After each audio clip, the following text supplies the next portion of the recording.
प्रबाद पुरुष तथा ओडिशार पूर्व मुख्यमंत्री विजु पट्टनायक 110तम जन्म जयंती अवसर में पुरी जिलार निमापड़ा धूमधाम पालन कर विभिन्न संगठन और राजनीतिक दल पक्षर स्मृति को स्मरण कर निमापड़ा नुआ बसस्टाण्ड परिसर बाइक रैली रे समस्त नेता समेत कर्मी माने ब्लॉक पाखरे पहुंची सेठारे थिबा विजु पट्टनायक प्रतिमूर्ति रे पुष्पमाल्य अर्पण कर श्रद्धांजलि जणाइथिले। पर एक वर्णाढ्य शोभायात्रार आयोजन होता है। बहु संख्यक कर्मी युवक और साधारण लोक मैंने अंशग्रहण करते। निश्चित भाव में आज प्रभात पुरुष विजु बाबूंकर 110तम जन्म जयंती यही अवसर रे निमापड़ा गोप निर्वाचन मंडली विजु जनता दल तरफ आज तांकर जन्मतिथि को धूमधाम रे पालन करागला। आमर समस्त पंचायतर नेतृवृंद कर्मी माने समस्ते आसिकी नुआ बसस्टाण्ड रे पहुँचले। गोटे बाइक शोभा आम तांकर प्रतिमूर्ति पाखे पहुँचलु। से पुष्पमाल्य कलापर गोटे साधारण सभा अनुष्ठान करागला जोठारे विजु बाबूंकर गाथा आमर अनेक पुराणा लोक जो माने विजु बाबूंक अमलर लोक सांगे काम करिसेंती सेमाने सब तांकर गाथा रखिले। तांकर विषय तो कहले जो दिनमान पलैब सरिब नाही तो ताकू सम्यक आम समस्त पाखे रखिलु। आज युवपीढ़ी तांकटू अनुप्रेरित हबार आवश्यक रही। विजु बाबूंकर कौन अवदान थिला ना केवल ओडिशा ना केवल भारत सारा विश्वर से जड़े अनन्य व्यक्तित्व।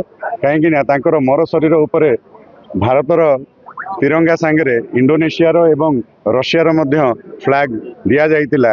कहीं से इंडोनेशिया को स्वाधीनता संग्राम रे साहाय्य करते। डच आर्मी तांको आक्रमण करते गृहबंदी करते प्रेसिडेंट एवं प्राइम मिनिस्टर को विजु बाबू से डाकोटा नहीं सेठू रेस्क्यू करी भारत वर्ष को आनी। समान भाव में रशियार एवं हिटलर जितेबाला चली युद्ध सेठी भूमिका रही। तो से विजु बाबूंकर पुण्यतिथि रे आज सुपुत्र नवीन पट्टनायक द्वारा जो गठन करा नाम विजु जनता दल तार समस्त विजु प्रेमी कर्मी समस्ते आज बहुत खुशी रे आज जन्मतिथि को पालन कर सारा ओडिशा नुहे खाली भारत वर्ष भी आज कोठी ना कोट सबुठी हमर विजु जयंती पालन करा जाउछि। देखंतु दुर्भाग्यर विषय तांको जन्मदिन टुकु आमे उत्सर्ग करिथिलु पंचायत राज दिवस रे, किंतु माने दुखर सहित कहबा को पड़ुछि जे ए सरकार एटा को प्रत्याख्यान करिछि।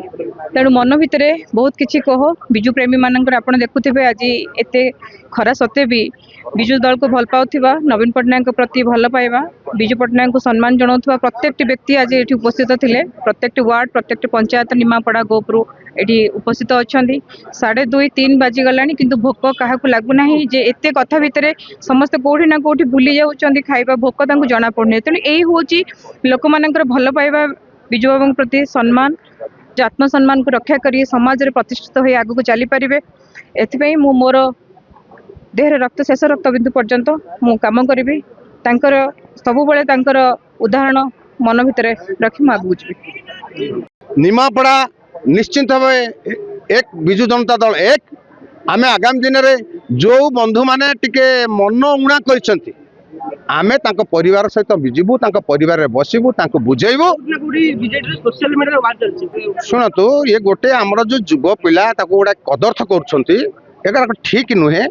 कहीं ना धीर पानी पत्थर काटे ये जो कथार अच्छी आमे समय को अपेक्षा करिया आमे भाईचारा कथाटा को बजाय रखिबा सब कांधु कांध हाथ को हाथ मिलाई आमे केमती विजु जनता दल सशक्ति करिवा ये कथा आमर लक्ष्य।